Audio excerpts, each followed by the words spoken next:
And hello guys, once again, welcome back muli sa ating channel. Panibagong araw at panibagong reaction video na naman po tayo ngayon. Hindi talaga tayo mawawala ng reaction video dito sa ating Jungkook. So, once again guys, maligayang pagbabalik. And syempre maraming salamat sa ating mga sulit Jungkook fans dyan na palaging nakasuporta sa atin. Maraming salamat! So ngayon guys, meron tayong bibigyan ng reaction video. Ito po yung upload ni Coach Roy, no, ang bagong keyboys natin ngayon. So napapansin ko guys, ang daming mga bagong keyboys ngayon. Ang dami nang nagcha-charity. So we hope na totoo yung pagcha-charity nila. Si Kuya Bal, siya yung founder niyan. So mula noon hanggang ngayon, talagang focus talaga sa pagcha-charity si Kuya Bal. Kaya we hope na yung pagpasok talaga nila dito sa Kalingap is para makatulong. No? So yun naman ang pinaka-objective dito sa Kalingap. So dito nga po ay nagtatanong si Coach Royce kung ano yung mapapayo niya. Kasi ngayon, bagong pasok pa lang itong si Coach Royce sa pagcha-charity.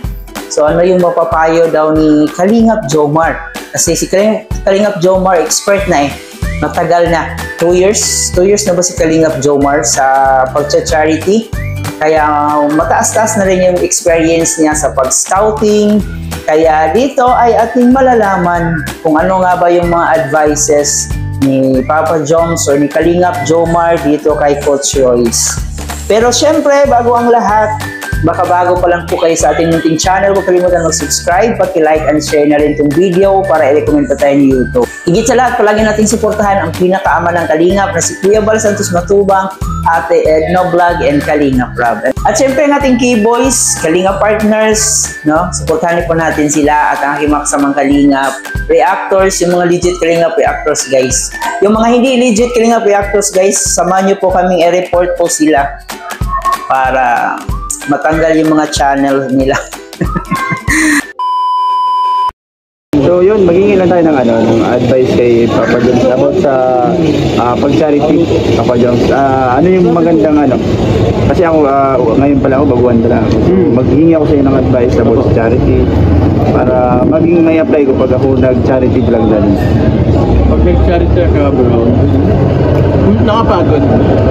Bakit? Kasi hanapan mo sila eh. Hanapin mo yung mga tao deserving. Apo. Yun na nga, hindi rin natin alam na mababait ba yung mga taong nakaharap natin. At siyempre delikado rin po yung kanilang kalagayan. Baka yung makasalamuha nila is masamang tao pala. So sila ay naghahangad lang naman na tumulong, pero yun na nga, minsan napapasama pa. So ito mga sinasabi ni Papa Joms guys is based din po sa kanyang mga na-experience. Para sa akin, mahirap din po mag-scouting. Siyempre, although kahit napagod siya bro, pag narinig ko na kasi yung kwento nila bro, tapos natulungan mo sila, laking ginawa kasi yan bro sa pakiramdam. Fulfillment siya. Kaya mo yung tipong may napasayahang tao, meron kang buhay niya nadugtungan na mga ganun ba? Kasi yung iba kasi din bro, makikita mo, malalaman mo. So maghanap sila sa pagganap ng makakain sa araw-araw.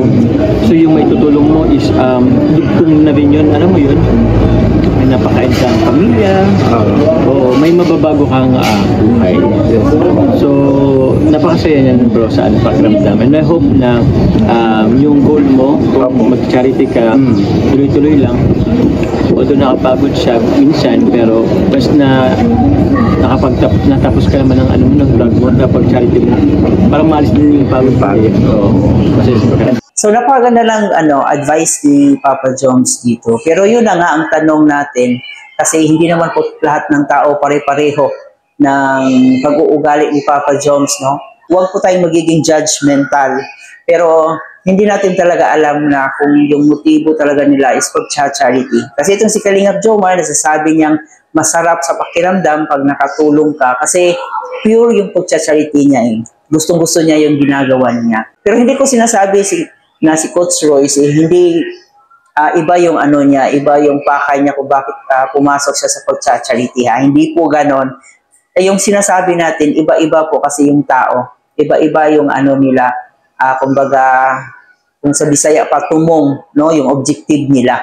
Pero dito kay Papa Joms, alam naman natin na totoo yung pagtulong niya. Kaya, syempre, masaya.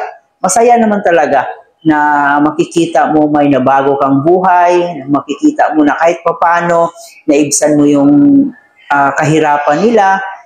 At saka, syempre, sobrang saya na makakita ka ng mga tao na napangiti mo sila dahil natulungan mo sila. So, napaka-fulfillment yung ganong klaseng feelings na makakatulong tayo. Pero yun na nga, iba-iba kasi ang objective ng tao. I hope na ito rin yung gagawin ni Coach Royce na pagtutulong tayo, hindi talaga tayo maghahangad ng kapalit. Kasi pag naghahangad tayo ng kapalit, hindi na yun bukal sa kalooban natin. Kaya dapat din po na as a charity vlogger, meron kang mahabang pasensya. No, like for example, nung bagong tinutulungan nilang Kalinga Prab, ba yung taong tawag doon, yung na-depress, so hindi siya nagsasalita, na parang ewan, hindi siya sumasagot. So as a charity vlogger, kailangan mo talaga ng pasensya, mahabang pasensya. Jones, meron pa. Yes po. Ano po yung unang experience mo nung nag-charity ka? Charity ako. Yung ako mismo? Opo. Alin ba yun? Parang feeling ko yung pinakaunang natatandaan ko is parang umiyak ako eh. Kasi yun nga, iba kasi yung ikaw na mismo yung nag-ando sa tao. Kumbaga direkta mo siyang natulungan. Opo. Minsan kasi pag sumasama-sama ka, although na ano mo naman yung ano, pero yung ikaw mismo ang maka-encounter ng ganun, sobrang salamat, sobrang sarap sa pakiramdam. Tsaka meron ka kasi bro, meron ka ng mga kwento na mararelate ka. Yung tipong mararelate ka, tapos maluluha ka na lang din. Parang ganun. So, yun coach.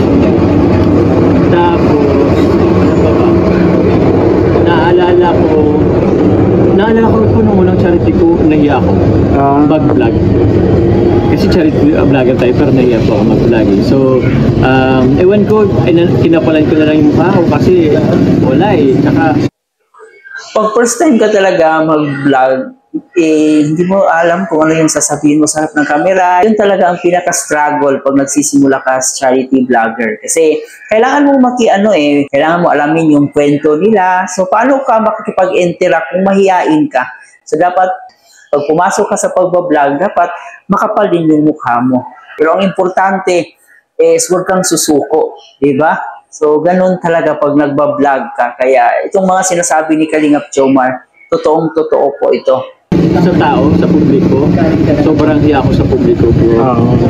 Ngayon na lang din ako nasasanay siguro kasi makasaman po natin mga vlogger. So, nasasanay na lang din na ganito sa public. Pero andun pa rin yung hiya. Yan, so Papa Jones, meron pa po ano po? Bakit ka po nag-charity ba? Charity, calling, siguro din yun. Kasi, ano ba? Dati kasi alam mo ba bro, ano ko din dati, nag-try din ako mag-YouTube, mag-vlog dati. Tapos, ano ko na yun si Kalinga Prab, barkada ko na din. Tapos sabi ko, parang nagka-chat lang kami Kalinga Prab na parang, actually bro, parang gusto ko ng community ng tumulong. Not knowing na si Papa niya pala, si Kuya Bal, is nagsi-charity vlogging pala siya. So, sabi ko, parang ang ganda sumama bro. Kasi, yung gusto ko is, ginagawa din pala ni Kuya Bal. So, ano rin ako, parang na-inspire ako sa mga ginagawa ni Kuya Bal. Ang ganda rin kasi bro, talagang makatulong kasi mga tao. Yung imbis na ikaw ang tutulungan, ikaw ang makatulong, sobrang sarap sa pakiramdam. So, pinush ko bro yung mag-charity vlogging. Although, alam mo ba nasa ako noon, Camarines Sur. So, ilang oras din yung ilang oras din ang biyahe noon, papunta dito sa Daet. So, tinanong ko talaga, tawag niyan, pinush ko talaga pumunta dito kahit hindi ako familiar sa Daet, kahit walang kasiguraduhan kung anong magiging future ko dito sa Daet. yun naman talaga palaging sinasabi ni Papa Joms na noon pa man ay gusto na niyang tumulong, gusto na niyang mag-charity. Kaya dito, nalaman din niya na si Kuya Bal pala ay dati na palang charity vlogger. So, nag-meet yung gusto nilang gawin. Kaya yun, sinugal niya yung career niya para makapasok dito sa Kalingap as charity vlogger. So, yun guys, ang importante naman talaga dito sa pag-charity is dapat bukal sa iyong kalooban talaga ang pagtulong, no? Bukal sa kalooban na yung tipong wala kang hinihinging kapalit. So, pag nag-charity ka, may balik man yun sa iyo o wala. Ang importante, masaya ka sa ginagawa mo. At siyempre, pag-charity, ups and down yan eh. Hindi yan palaging masaya. Minsan, marami ka pang minsan may mga bashing ka pang madadaanan bago ka maging successful. Pero ang importante is tuloy-tuloy lang. Importante, masaya ka sa ginagawa mo. So yun lang guys ang ating reaction video sa araw na to. Sana'y na-inspire kayo dito sa kwento ni Papa Joms kung ano yung nag-push sa kanya para maging charity siya, paano siya nagsimula, ano yung mga advices niya dito kay Coach Royce. Sana'y na-inspire din po kayo sa mga sinasabi ni Kalingap Jomar. Muli po guys, huwag kalimutan mag-like and share sa ating video and mag-subscribe na rin po kayo. Ito po inyong host na si Chloe TV. Thank you for watching.